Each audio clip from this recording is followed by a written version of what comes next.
They always underestimated us. For a century, the Galactic Council viewed humanity as a minor species, barely out of its cradle. We were tolerated, at best, invited to observe the Council's grand debates, but never taken seriously. Not by the Ithari, who ruled most of the Inner Rim, nor by the cold-blooded Trasans, who saw us as brash and backward, and certainly not by the so-called Firstborn, the ancient race of elders who thought their millennia of dominance would never end. They didn't know. No one knew. We'd been building for decades, in the dark corners of our solar system, beyond the Kuiper Belt, in the shadow of dead stars, inside the gravity wells of rogue planets where no prying sensors could see. Planet-sized warships. It started after the Second Contact War, back when humanity learned, the hard way, that alliances in the galaxy meant nothing when power shifted. The Trasans betrayed us at Saltir Prime. Over 1 billion civilians dead in an unprovoked strike. The Council issued sanctions, meaningless words. There was no justice, no retribution. So Earth decided to stop playing by their rules. The plan was simple, brutal, ruthless. Build a fleet so vast, so terrifying, that no alien empire would dare lift a finger against us again. No more waiting for permission. No more trusting old treaties. No more weakness. The Terran Strategic Command was born in secrecy. The world governments dissolved their petty disputes overnight when the footage from Saltir Prime came through. The horror was enough to unite even the most stubborn leaders. I remember when I first got recruited. Back then, I was just a deep space engineer, one of the best at zero-gravity construction, but still a nobody. They pulled me out of a mining rig orbiting Neptune and told me I had 2 choices: join the Black Project or disappear forever. Of course, I joined. We built in places no sane person would go. We hollowed out dwarf planets, wrapped them in layers of neutron-forged alloys. We fused entire asteroid belts into superstructure skeletons. Some of the warships were as large as moons. Others, true planet-sized behemoths, housed entire military populations. Millions of soldiers, factories, launch bays big enough to disgorge entire armadas. They named the first ship Leviathan 1. I was there the day she powered up her main drive. The entire dark side of the rogue planet lit up like a newborn sun. And all this, right under the Council's nose. The thing about galactic politics? They move slow. Old empires, old minds. They debated endlessly about economic zones and border disputes while we bled in the shadows. And while they debated, we built. Decades passed. The Terran fleet grew. What started as a desperate act of vengeance became something else. Raw power. The kind of power that changes the balance of the galaxy. And then came the tipping point. A Ithari patrol, too curious for its own good, picked up gravitic distortions near Glisa 581. They sent a scout frigate. It never returned. For the first time, whispers of something moving in the outer rim began to spread. The Council dismissed it, of course. Human superstition, they called it. Idiots. They didn't know we'd already mobilized. By then, 7 planet ships were fully operational, another 12 nearing completion. Entire flotillas of dreadnoughts and support cruisers waiting in their shadows. The Council summoned Earth to a hearing, one last attempt to scold us like children. The President declined to attend. Instead, he sent a message that would echo through the halls of galactic history. We are done kneeling. We are done waiting. Watch the skies. 2 days later, Leviathan 1 entered Council space. The galaxy had never seen it coming. It was the largest vessel ever seen in Council space. Leviathan 1 emerged from fold space just outside the capital system of Erythra Prime. No fanfare. No warning. One moment the stars were clear. Then they were swallowed by a wall of steel and fury. I watched the live feed from our command deck. Even after years of building her, even knowing every bolt and drive array, seeing her like this, it made my blood run cold. And proud. Very proud. "Status report," General Mercer barked. His voice carried the weight of a man who'd given everything for this moment. "All systems green. Weapons hot. No hostile response yet," came the reply from Commander Juno at the tactical station. Of course, there wasn't a response. The Council fleets weren't even close to prepared. Their fastest interceptors wouldn't breach our shields. Their orbital batteries, designed to repel pirate incursions or the odd border skirmish, were laughable against Leviathan's armor. This wasn't an invasion. This was a message. General Mercer turned to me. "Patch me through." I nodded and routed the comms through the ship's primary transceiver, powerful enough to reach every capital world on the Council grid. When Mercer spoke, his voice echoed across the stars. "This is General Thomas Mercer of the Terran Strategic Command. Effective immediately, Earth withdraws from all Council accords. Your betrayals will not be forgotten. Any hostile action will be met with overwhelming force. You have witnessed our capability. Consider this your first and only warning." Simple. Director. No room for misinterpretation. The Council chamber, of course, descended into chaos. We monitored the feeds. The Yathari ambassador was shrieking about illegal acts of war. The Trassans called for sanctions, cowards after what they'd done to Saltir Prime. The Firstborn? Silent. Their ancient faces unreadable, but we knew. They were afraid. Good. "Multiple fleets mobilizing," Juno reported. "Outer Rim defense forces are converging on our location. Estimated arrival, 3 hours." "Let them come," Mercer said coldly. "Deploy the screen." Across the void, smaller Terran dreadnoughts and cruisers began to pour from Leviathan's hangars. It was a sight to behold. An entire fleet launched from within a single ship. Thousands of hulls gleamed dark against the Erythra star. I leaned forward, heart pounding. We weren't here to start a war, not yet. But if they forced our hand... "Sir," I said quietly, "you know they won't back down. They can't afford to, not after this." Mercer nodded grimly. "That's the point." You see, this wasn't just about revenge. It was about changing the order of the galaxy. For too long, humanity had been at the bottom of the ladder. We'd traded, begged, allied, and been betrayed for our efforts. Now, we had the leverage, fear, the one currency that mattered. But leverage alone wasn't enough. We needed blood to seal it. "Enemy fleets entering system," Juno reported. "Flagship identified. Trassan warbarge Dominion's Fist. They're leading the charge." I almost smiled. The Trassans again. Fools. "Engage defensive posture," Mercer ordered. "No first strike unless fired upon." We waited. Minutes dragged by like hours. The enemy fleet closed in. Hundreds of ships, formation tight, weapons charged. Then it happened. A single energy lance fired from Dominion's Fist, streaking toward one of our Vanguard cruisers. A mistake they wouldn't live to regret. "Return fire," Mercer said. The first volley from Leviathan's main guns tore through space like the wrath of a god. Each round, massive, magnetically accelerated slugs struck with enough force to crack a planetary crust. The lead Trassan warships vanished in fire and debris. In seconds, their formation broke. Status? 30 enemy ships destroyed, the rest are retreating. "Pursue," Mercer ordered. "No survivors." Our dreadnoughts surged forward, finishing the job.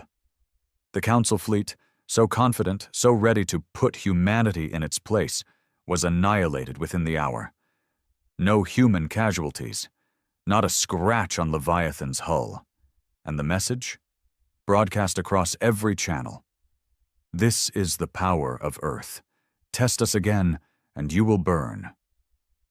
But victory came with a price. Within days, the galaxy was in uproar. Emergency council sessions. calls for joint military action, bounties placed on every human ship. They're rallying faster than expected, Juno reported. Multiple species are abandoning old rivalries to form a counter-alliance. They'll come for us, Mercer said. Good, let them. We need the justification to go further. He wasn't wrong. Our intelligence confirmed that even the Firstborn were mobilizing ancient war fleets, ships that hadn't flown in 10,000 years. Desperation. Fear. Meanwhile, back in Sol, the rest of the Leviathan fleet was preparing. 7 planet ships, each larger than the last. Leviathan 1 was only the vanguard. I returned to Mars for a brief respite, though sleep eluded me. The war had begun. There was no turning back. I met with Director Hale, one of the architects behind the entire Black project. A cold man. Brilliant but ruthless. You understand what's coming, Hale said. This won't be a limited conflict. The Council will throw everything at us. I know, I replied. You also know, he continued, voice like ice. We can't show mercy. Not this time. I nodded. No more treaties, no more second chances. The galaxy had shown us its true face. It was time humanity showed ours. The second strike came sooner than expected. A combined fleet, Firstborn, Ithari, Trasan, over 10,000 ships, descended on the Vega Corridor, one of Earth's key trade routes. Their goal? Cut us off, starve our outer colonies, force a surrender. They didn't know we had a second Leviathan already deployed, Leviathan 2, Oblivion. Where Leviathan 1 was designed for shock and awe, Oblivion was built for slaughter. Its weaponry? Planetary disintegration arrays, singularity bombs, gravitic rippers. No fleet had ever faced such a thing. The Battle of Vega lasted 6 hours. 6. When it was over, space itself was scarred. The enemy fleet was gone, reduced to drifting wreckage and radioactive husks. Our forces suffered minor losses. The message was clear. Humanity was not to be trifled with. Back on Earth, the President addressed the population. He didn't speak of peace. Not anymore. They underestimated us. They betrayed us. Now they fear us, as they should. We will not rest. We will not yield. The stars themselves will remember this day, the rise of Terran supremacy. And the people cheered. The old ideals, unity, diplomacy, cooperation, were gone, replaced by a new creed, strength, vengeance, dominance. Some questioned the cost, some whispered of the morality, but their voices were drowned in the roar of victory. As for me, I had no illusions. We had crossed a line. There was no going back. And deep down, I didn't want to. The galaxy had forced our hand. Now it would feel the full weight of humanity's wrath. And this was only the beginning. It didn't take long for the cracks to show. After Vega, the Council's so-called Grand Alliance started to fracture. Their species had never truly trusted each other. The only thing holding them together now was fear of us. But fear is a poor glue when the blood starts to flow. And we made sure the blood flowed. Mercer, now Supreme Commander of Terran forces, ordered strikes across the Outer Rim. Precision raids. No grand battles, just a steady drumbeat of terror. We targeted shipyards, fuel depots, communications hubs. No warning, no survivors. I was part of the engineering team aboard Leviathan 3. Dominion. She wasn't quite finished, but finished enough. Her role was surgical annihilation, pinpoint orbital bombardments designed to cripple the enemy economy. We hit the Ithari first. Their colonies on Veos Prime burned under Dominion's guns. The screams on the open channels. I won't lie, they haunted me. But I never looked away. This was war. You win, or you die. The Ithari chose this path when they left Saltir to rot. No mercy. The Council's response? More posturing, More empty threats, but behind the scenes they were falling apart. Our intelligence operatives reported heated arguments within the Alliance. The Trassans accused the Firstborn of cowardice. The Ithari demanded more ships from their allies, ships those allies weren't willing to give. And then the betrayal started. The Rith Collective, a minor species, but one with a sizable fleet, switched sides. Publicly. They pledged loyalty to Earth in exchange for protection. It sent shockwaves through the galaxy. If the smaller powers began defecting, the Council was doomed. And everyone knew it. That was when the Firstborn finally moved. They'd been silent until now, watching from their ancient homeworlds beyond the Orion Veil. They hadn't fought a real war in millennia. Their arrogance was their armor. But we'd forced their hand. Word came through our black channels. An ancient fleet was on the move. The Judicator Armada, ships the size of continents, powered by technologies even we barely understood. "We expected this," Mercer said when the reports came in. "They'll come to prove they still rule the stars." "Can we stop them?" I asked. "Even after everything we'd built, those ships." They were old, yes, but the kind of old that meant dangerous. Mercer smiled, cold and sharp. "We won't just stop them. We'll break them." The battle was set for the Epsilon Eridani corridor. We sent Leviathan 1, 2, and Dominion, supported by a full Terran fleet. Over 10,000 ships. The largest force Earth had ever deployed. I was aboard Dominion, deep in the command nexus. The air was thick with tension. Everyone knew what was at stake. Then the enemy arrived. The Judicator Armada filled the system. Massive, black-hulled Leviathans, bristling with energy fields older than our species. Even our long-range scanners struggled to penetrate their defenses. "They look like gods," someone whispered. But they weren't gods. They were old bullies who'd never been punched in the mouth.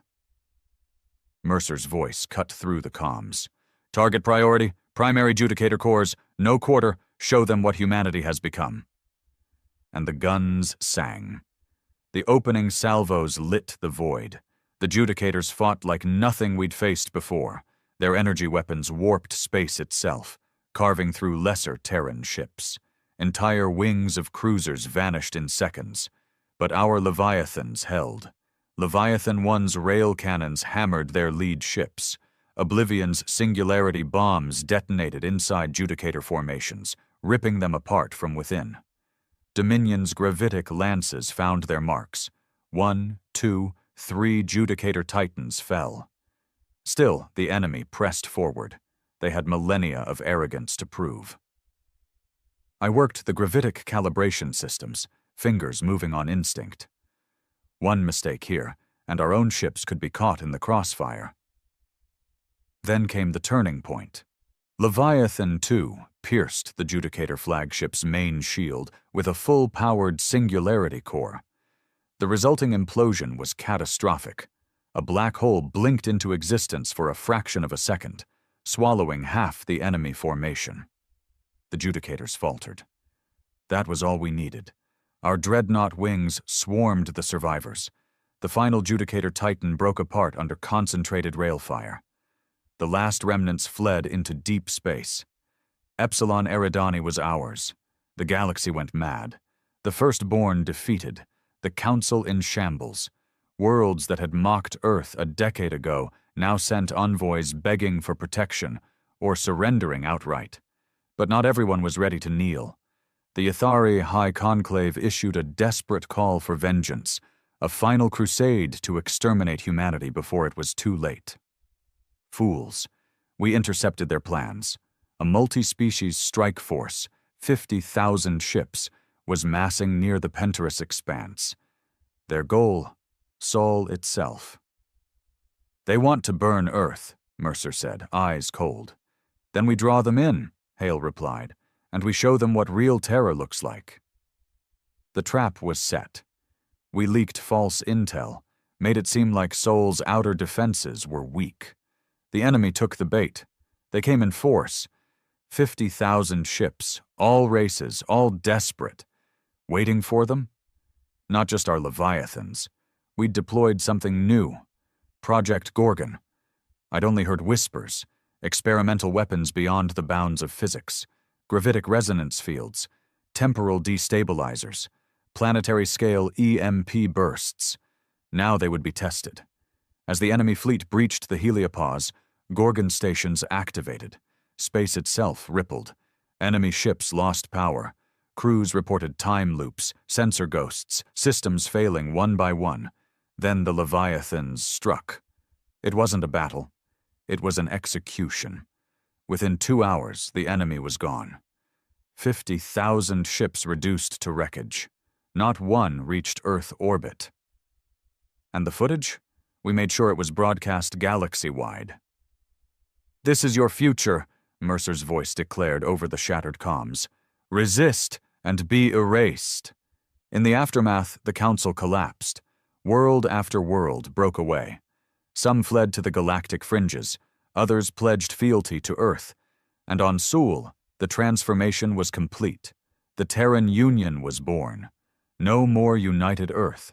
No more pretense of democracy. We were an empire now, and the stars belonged to us. Mercer was acclaimed as Supreme Imperator. Hale vanished into the Black Projects. Rumors said even darker weapons were being built. As for me, I stood aboard Dominion, looking out at the stars. The galaxy had once mocked us, feared us, betrayed us. Now it belonged to us, and deep down, I knew. We weren't finished, not by a long shot, because in the farthest reaches of space, beyond even the old Council records, other powers watched.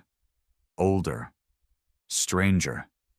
And if they came, we would be ready. We were no longer prey. We were the apex.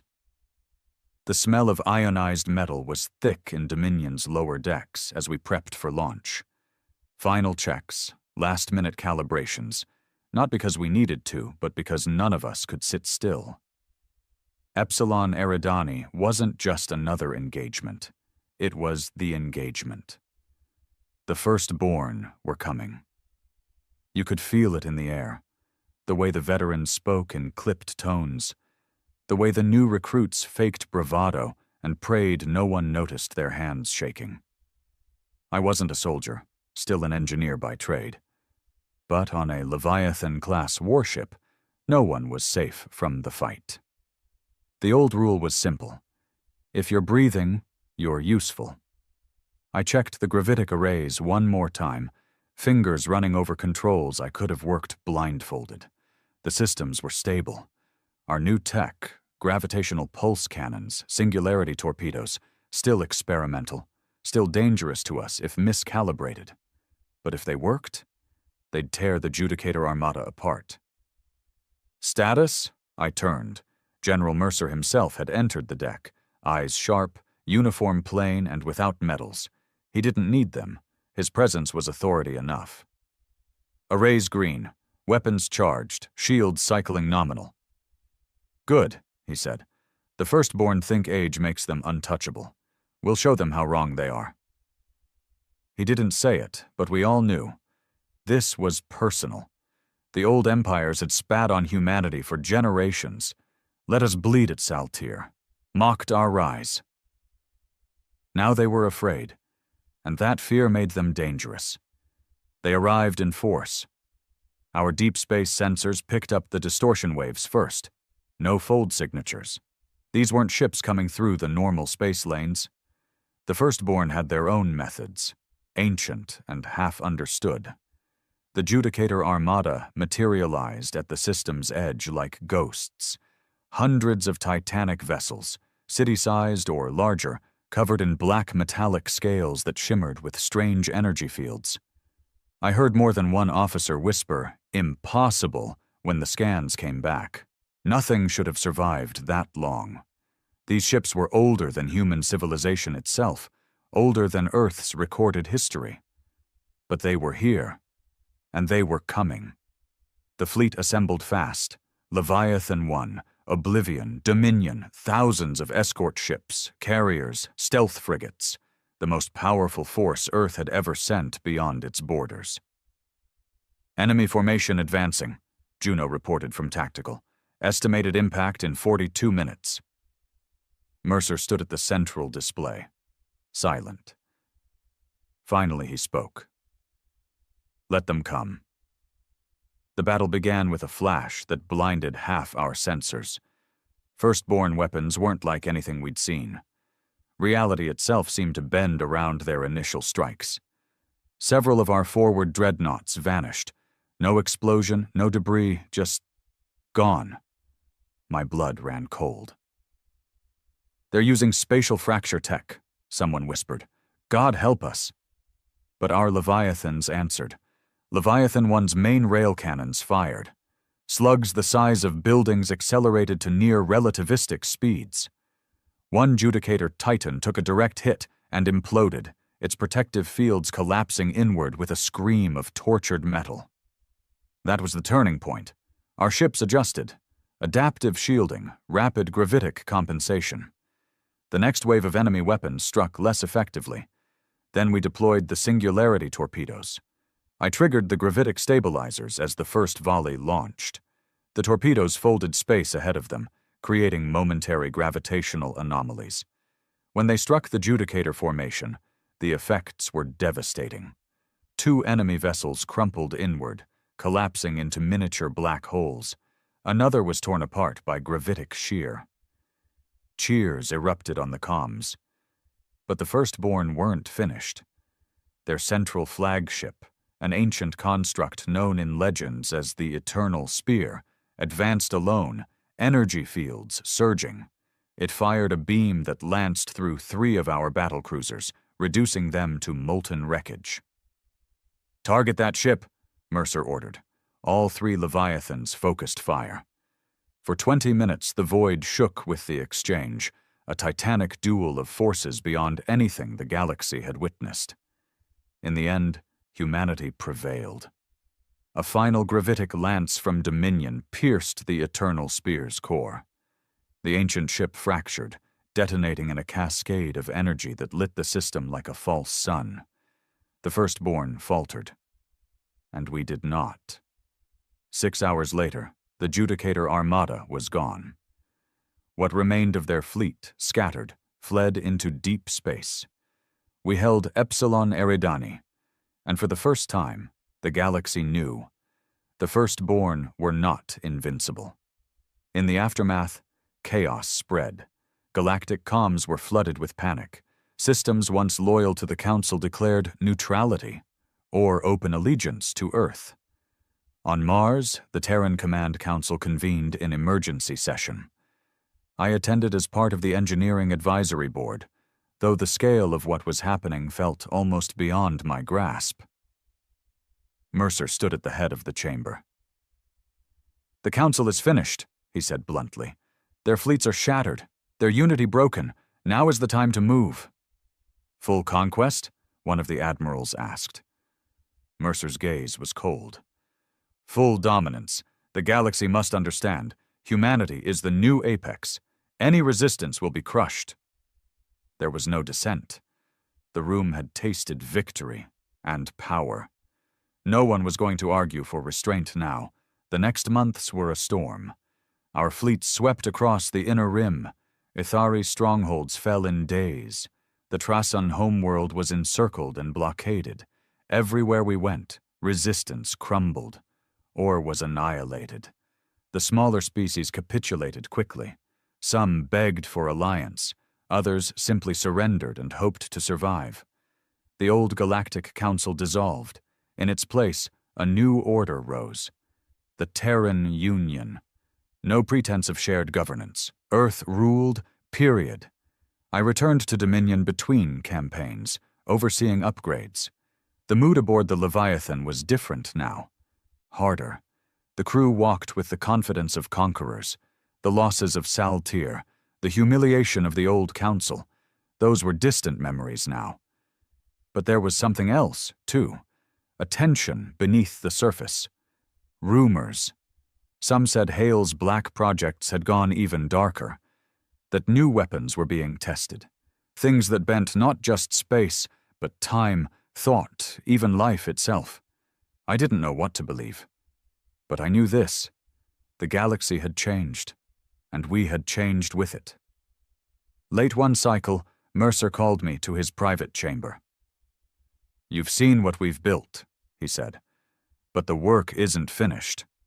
He handed me a classified dossier. Project Wraith, advanced Leviathan prototypes, planet-warping drives, weapons designed not just to kill, but to erase entire worlds from existence. "If the other powers beyond the galactic rim move," he said quietly, "we must be ready." I understood. The war wasn't over. Not truly. The Firstborn were broken, the Council dead. But in the dark between the stars, older eyes watched. Stranger things stirred. And Earth, we would meet them. With fire. We called it peace, but it wasn't peace. It was conquest. After Epsilon Eridani, the galaxy lay open. Humanity swept across system after system, carving out an empire from the bones of the old Council. The Terran banners flew over worlds that had once scorned us, and they called us liberators. At first, some did, genuinely.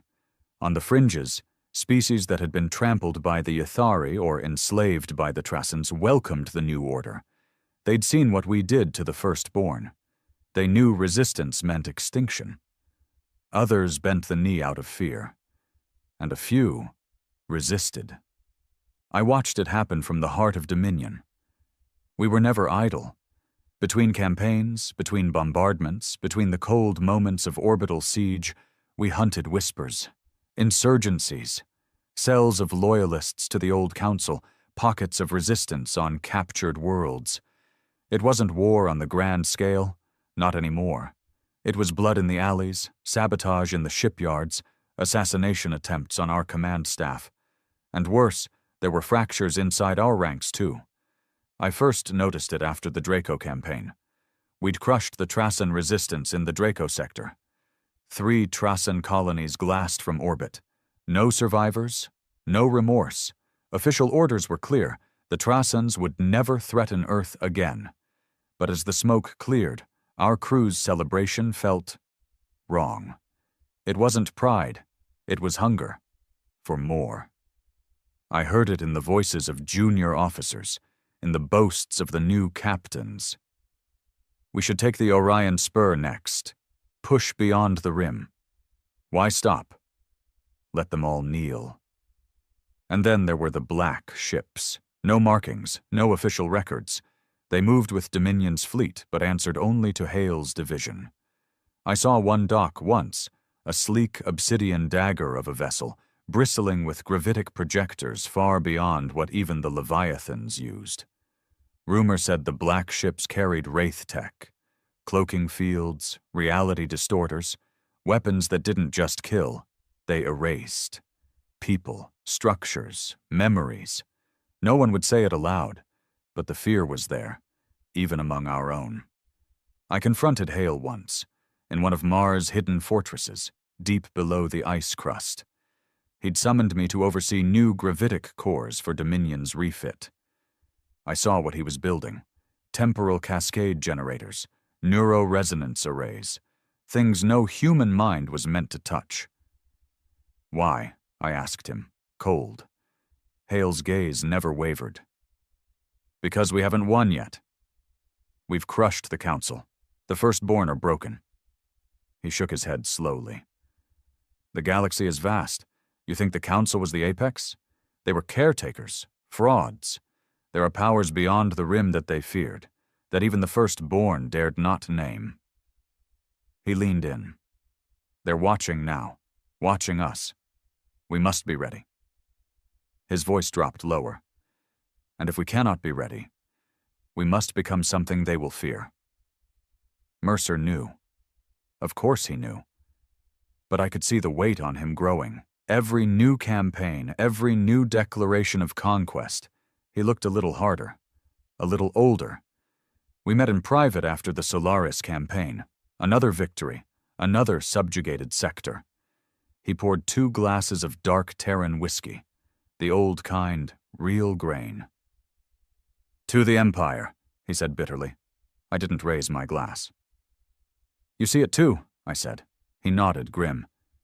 This wasn't what we wanted.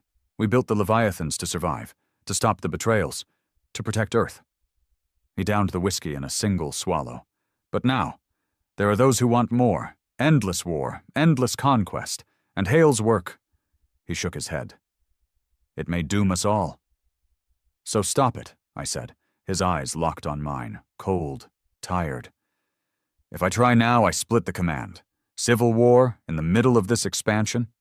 The others would seize the fleets, and Hale's reach is longer than you know." A long silence. Finally, he said, "Not yet. We need leverage, proof.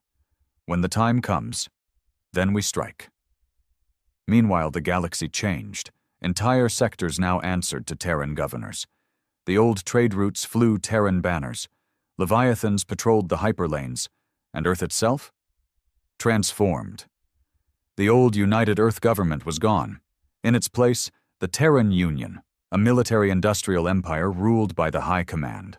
Martial law. No elections, no dissent, not openly, but in the shadows, resistance brewed. I saw it first on Vega Prime. A routine inspection. The planet had capitulated months ago, supposedly stable. But we intercepted coded transmissions. Human transmissions. Loyalist cells. Terrans who rejected the new order, who wanted the old Earth back. I tracked one cell personally, found their leader. A former officer, Major Elias Corrin, decorated in the Contact Wars, hero of Saltir, now labeled a traitor. I confronted him in a derelict subspire beneath Vega's main city. "You fought for Earth," I told him. "Why throw that away?" Corrin's eyes burned. "I fought for a free Earth, not an empire that glassed billions, not this machine." He spat. "You know it too. This isn't victory, it's madness." He didn't beg, didn't bargain. I let him go. Why? I didn't know. But the words stayed with me.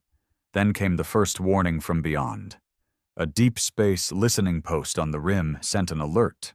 Garbled, incomplete. Strange readings. Gravitic distortions not matching any known technology. Temporal anomalies. Then silence. The post was gone. We sent a scout fleet. They didn't return. And across the stars, old myths resurfaced. The silent ones. The dark between. Names whispered in the oldest archives. Things even the firstborn feared. Hale smiled when the reports came in. "I told you," he said. "We are not alone, and they are watching." Mercer wasn't so calm. "We're not ready," he said privately. "Not for this." But there was no turning back. Now the fleets mass again. New Leviathans under construction, wraith ships prowling the edges of known space, and I stand aboard Dominion watching the stars. We rose to survive. We rose to avenge. Now we stand on the edge of something far greater or far darker. And the question haunts me. Are we still human? Or have we become something else? Something the galaxy will fear? And perhaps something it will have no choice but to destroy? It started with silence. An entire Terran fleet, Battle Group Sigma, vanished near the Perseid expanse. No distress calls, no debris fields, just gone. Mercer convened an emergency session aboard Leviathan 1. I was called in to advise, though by then my role had shifted. Engineer, yes, but also observer, trusted by Mercer, watched by Hale. The meeting room was dark, secure, layered in gravitic shielding. The faces around the table were hard. Admirals, sector governors, intelligence chiefs. The feed came online. Last transmission from Sigma's lead dreadnought. Distortion, static. Then a voice, garbled, breaking. "They are here, not council, not known." Then nothing. The room was silent. Admiral Corrin, Elias Corrin's brother, though he never spoke of it, leaned forward. "Could it be a firstborn remnant?" Mercer shook his head. "Number the firstborn are broken, and they fear this as much as we do." He looked at Hale. Hale smiled thinly. "The others have noticed us." He'd warned of them for years, powers beyond the rim, beyond even firstborn knowledge, ancient things, predators, some said, things that moved through folds of reality the Leviathans barely touched. My blood ran cold. "Have we made contact?" Mercer asked. "Not yet," Hale said, "but they are probing." He tapped a control. New scans filled the room, gravitic distortions across multiple sectors, disappearances, rogue temporal spikes, sensor ghosts even our AI systems couldn't parse.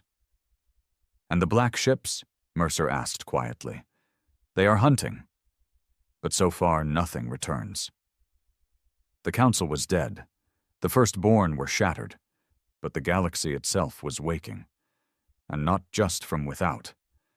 The first major rebellion broke on Vega Prime. I was there when it started.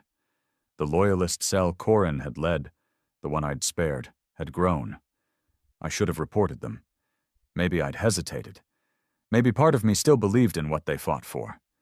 It didn't matter anymore. They struck hard, coordinated attacks across the capital, supply depots, orbital defenses, comm arrays.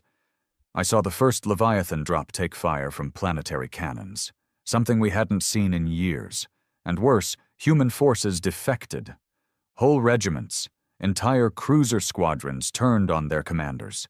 Vega burned. Mercer acted fast. Dominion was dispatched to reinforce the sector. Alongside Leviathan II, we executed orbital strikes, surgical at first, then less so. When the dust cleared, Vega Prime was a wasteland. 10 million dead, human and alien alike. The rebellion was crushed, but the cost? High, and the message? Clear. The Terran grip was cracking. Back on Mars, the High Command argued, some called for harsher rule, full military occupation of all sectors. Others, fewer but louder, called for reform.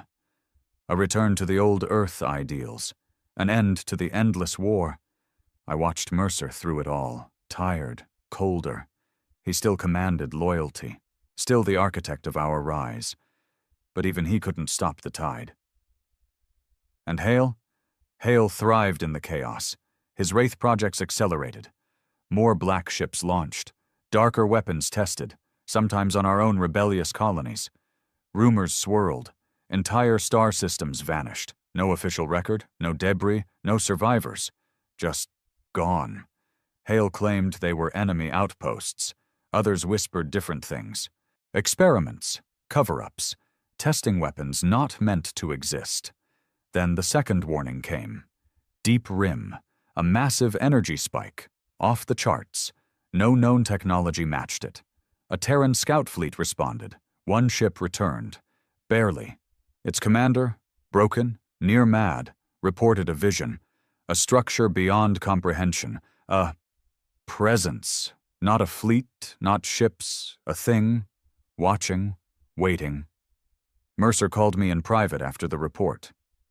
"We're on a knife's edge," he said. "The rebellion grows, the others are moving, and Hale will burn the galaxy to save his vision." I nodded. "What do you want from me?" He looked me dead in the eye.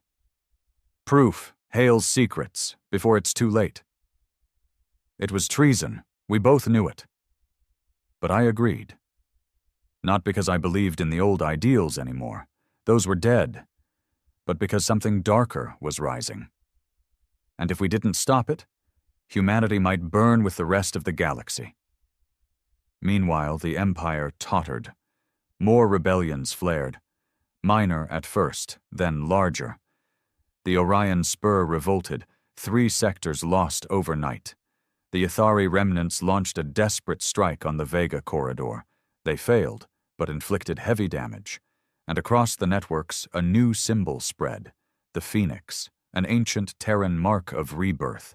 The Resistance had found its banner, and its voice, Elias Corrin, alive, leading the rebellion. I saw his broadcast, hacked into the Terran communication grid. His face was worn, scarred, but his voice was steel.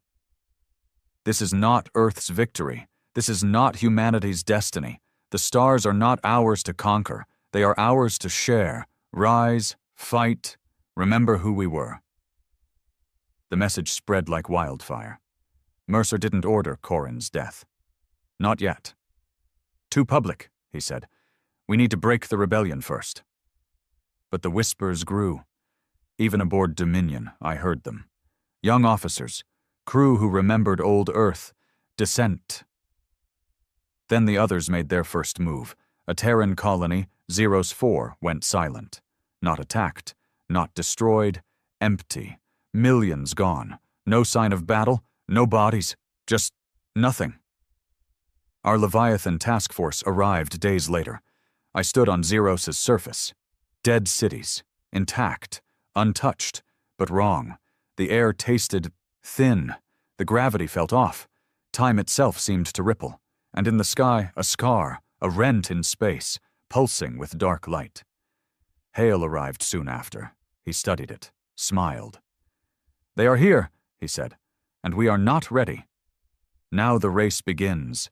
The rebellion grows. The others move, and Hale's madness spreads. Mercer fights to hold the Empire. I walk the knife's edge. Soon I must choose. Stand with Mercer and try to save what can be saved? Join Corrin and the Phoenix, or follow Hale into the dark unknown? The stars burn bright. But for how long? Humanity rose from fire. Now fire may consume us all. I never thought I'd see Mercer afraid, not of war, not of rebellion, not even of Hale. But when the first others finally revealed themselves, the old general looked like a man staring down a force he couldn't command. It began on the edge of known space, the Vantara Expanse, an old Ithari stronghold, now under Terran control. Routine patrols reported anomalies, energy fields, gravitational shifts. Then a battlecruiser vanished mid-transit. No distress call, no wreckage. Mercer dispatched Leviathan 4, Abyssus, under Admiral Wren, to investigate. 3 days later, Abyssus returned. Barely.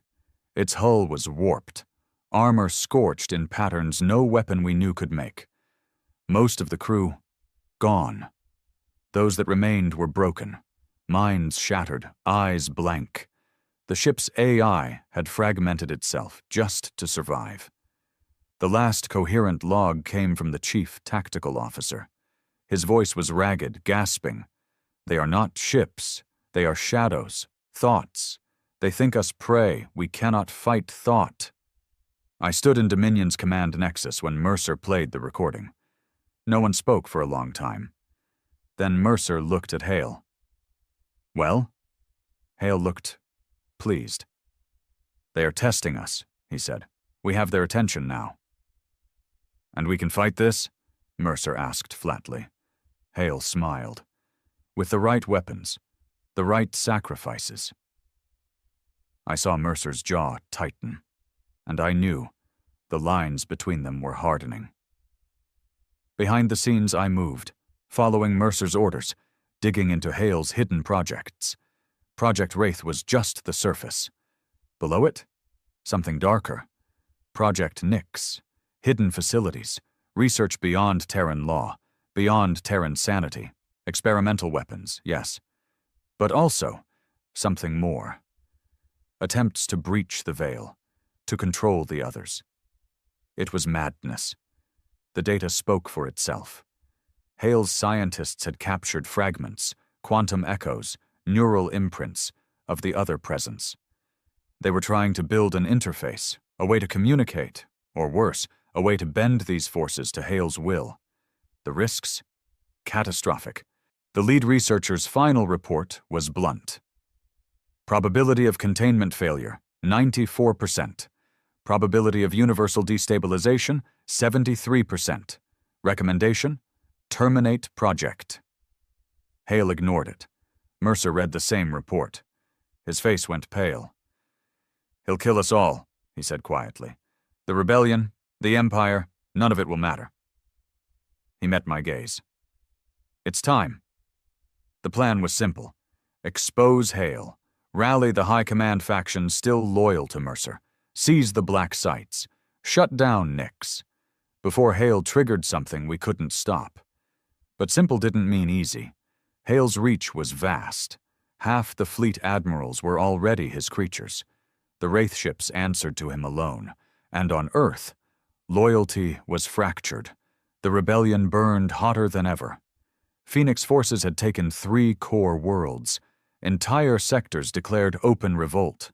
And Corrin's broadcasts struck a chord even within the Leviathan crews. I saw it aboard Dominion. Young officers questioning orders.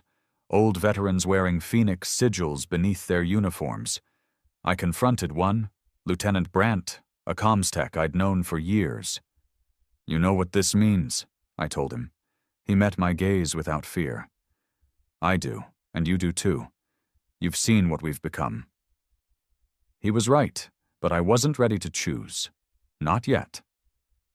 The first blow fell on Mars.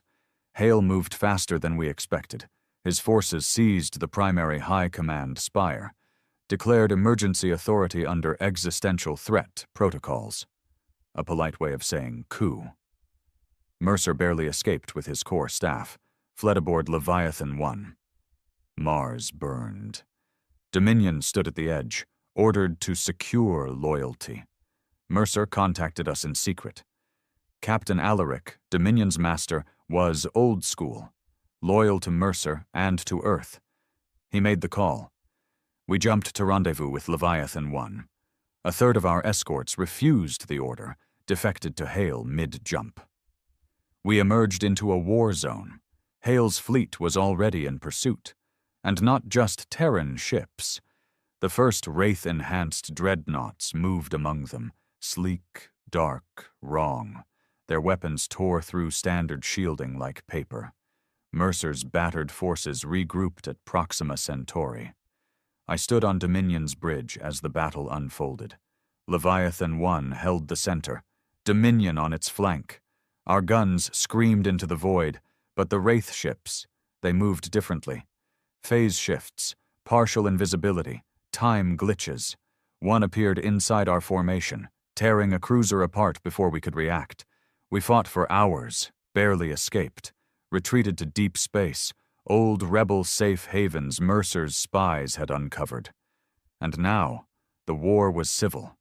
Terran against Terran. Meanwhile, the others advanced. More colonies fell. No battles, no wreckage, just emptiness. Even the Phoenix couldn't explain it.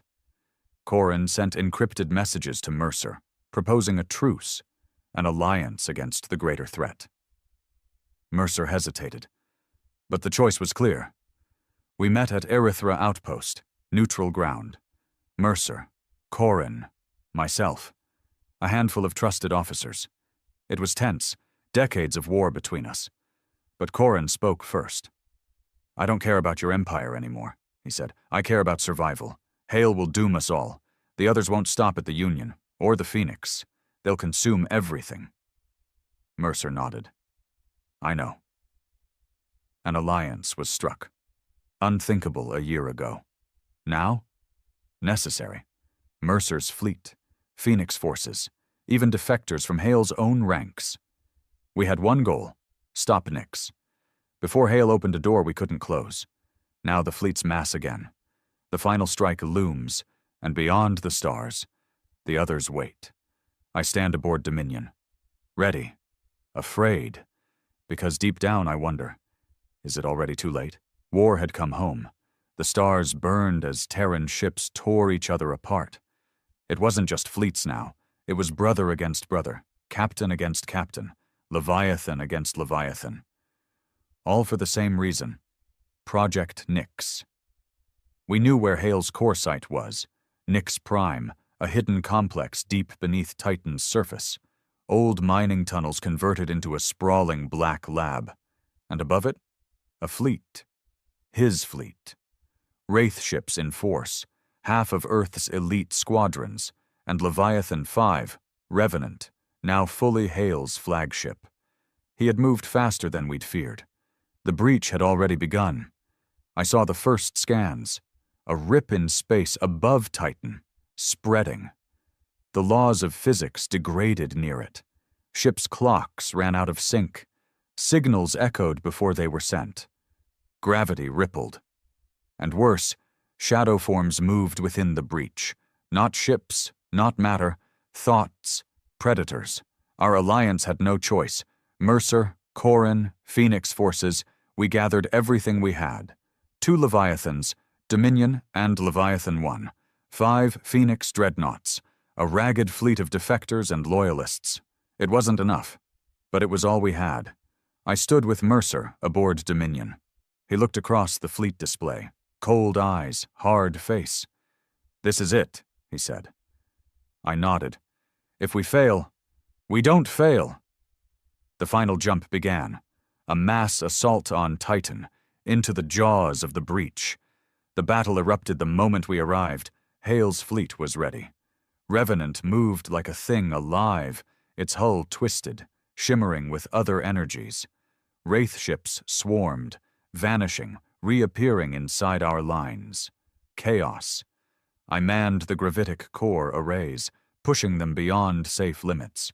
We needed every edge. Dominion's guns screamed, rail slugs and gravitic lances cutting through Wraith hulls. But for every ship we killed, 2 more seemed to take its place, and the breach kept growing. Then the first true horror came. An enemy ship breached our port flank. No ID, not a Wraith, not a Terran design, a dark mass, writhing, shifting. It didn't fire weapons. It projected something, a psychic pulse. Half our port crew collapsed, screaming, bleeding from eyes and ears. Mercer's voice snapped through comms. "Focus fire! Kill it now!" We poured everything into it. Gravitic blasts, singularity torps. It flickered and vanished. Not destroyed. Withdrawn. Learning. I looked at Mercer. His face was stone. "They're coming through faster." Meanwhile, Phoenix forces led by Corin had broken through to Titan orbit. Dropships descended, a desperate ground assault on Nyx Prime. If they could reach the core, shut it down, we might stop the breach, or buy time. Dominion held the line above. Then a signal cut through the chaos. Hale himself, a direct channel. His face appeared, gaunt, eyes burning with unnatural light. "You cannot stop this," he said. "You cannot cage the future." Mercer answered coldly. "You're killing us all, Hale." Hale laughed. Evolution is never painless. The feed cut. Moments later, Revenant surged forward. Target, Dominion. The 2 Leviathans collided in battle. Our shields screamed. Hull breaches opened. Decks tore apart. I fought from engineering, rerouting power, sealing ruptures, feeding the weapons. No time to think. No time to feel. Only survival. Above Titan, the breach writhed. Larger now, nearly planetary in scale, and from within, more shadows came. Then, hope. Corin's team reported breach of Nyx Prime's outer defenses. They were inside, fighting room to room, but time was running out. Mercer made the call. "Prepare for orbital strike. We would glass Titan if we had to. Stop Hale, stop the breach, at any cost." But Corin's voice broke through. "Give us 5 minutes. 5 minutes. Eternity in battle."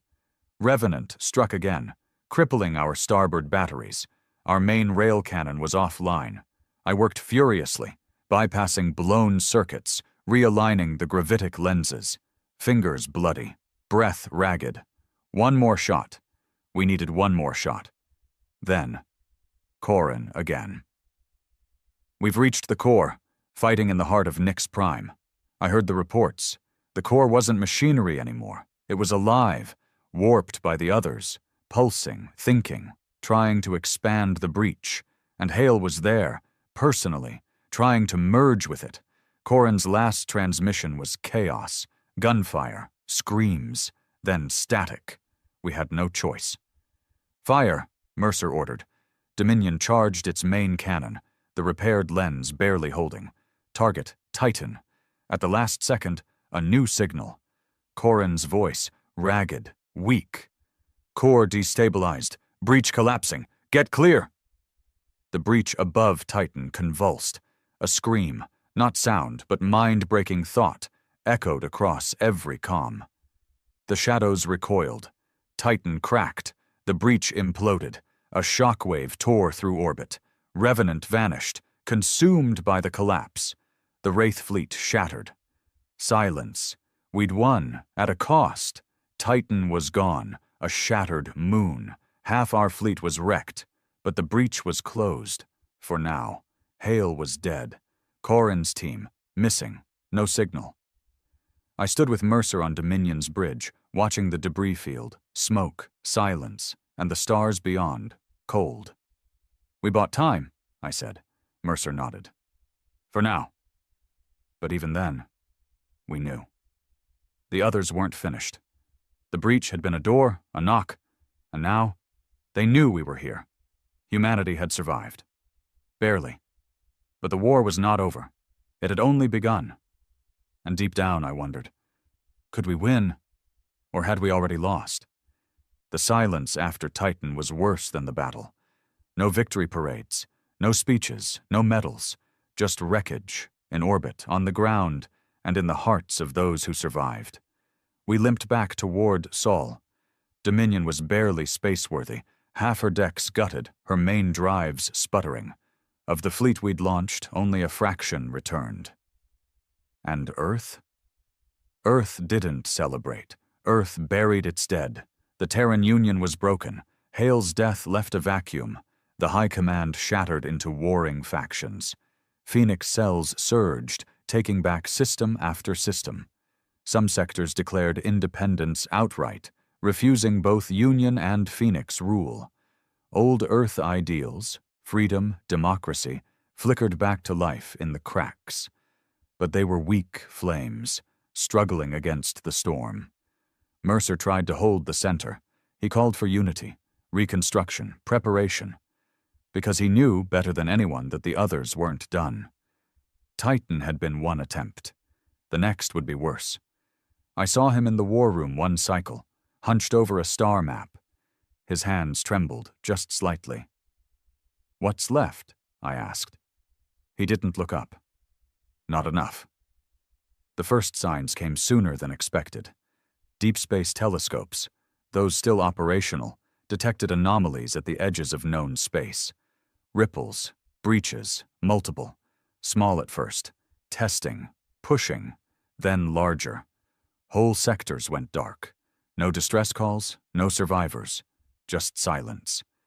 The others weren't like anything we'd fought before. Not ships, not armies. They were invasions of reality itself, thoughts weaponized, space folded against us. Fighting them was like punching smoke, like screaming at a nightmare. We gathered what we could. Mercer rallied loyal fleets, Terran, Phoenix, Independent. Old grudges buried beneath the need to survive. But it was too little. We saw the first true assault at Telos Reach. The breach bloomed like a black sun.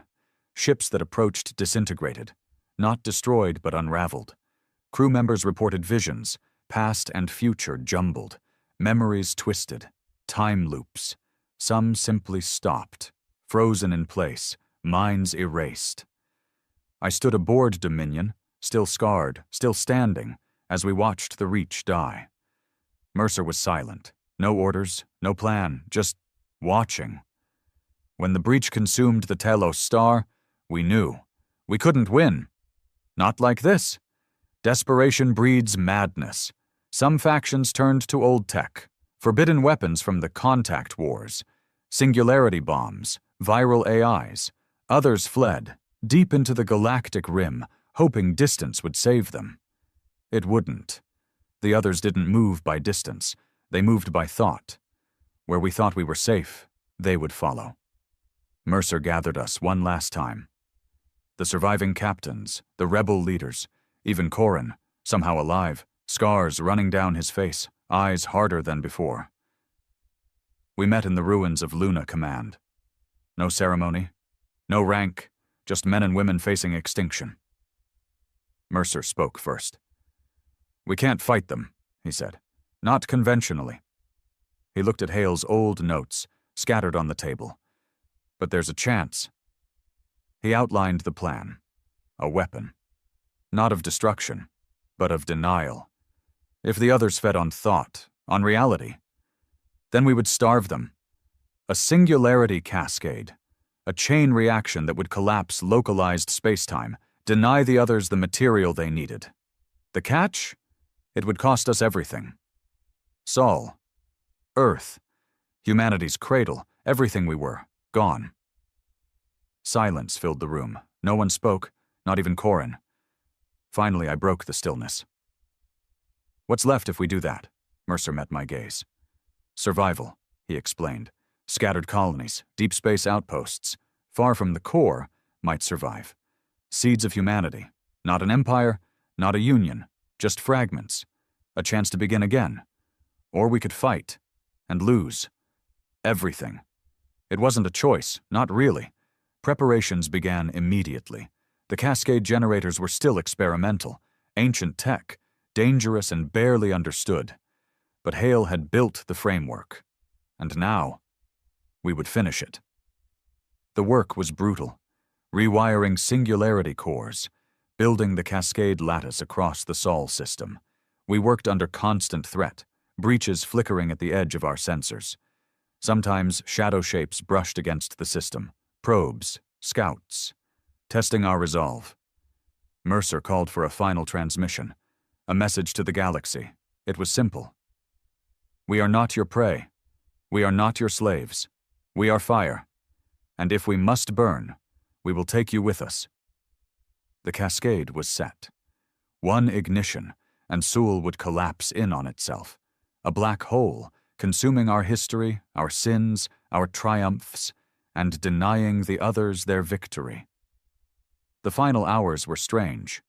Crew wandered Dominion's decks in silence. Some wrote messages to the colonies, time capsules, hoping fragments would survive. Some prayed, others drank. I sat alone in the gravitic core chamber, my hands resting on the old consoles. Remembering. Mercer found me there. He sat without speaking for a long time. Then he said, "I never wanted this." I nodded. Neither did they. I thought of Saltir Prime, of the dead at Vega, of the black ships and the Wraith tech, of Hale's madness, of the rebellion, of what we'd become, and what we'd lost. When the others came, full force this time, the stars themselves seemed to bend. The breach split wide, a vast wound in space. Shadow shapes poured through. Not ships, thoughts, predators. They moved like hunger given form. Dominion shook as they breached the outer defense line. No point resisting. No escape. Mercer's voice cut through the chaos. "Now!" I entered the final codes. Fingers steady. Heart cold. The cascade lit the void. One by one, singularity cores ignited. Black points blooming across Sul. The others recoiled. Too late. The system folded. Earth cracked. Oceans boiling. Skies burning. Mars shattered. Venus imploded. Jupiter collapsed. And Sol? The star screamed. A final blinding flash. Then, silence. The breach closed.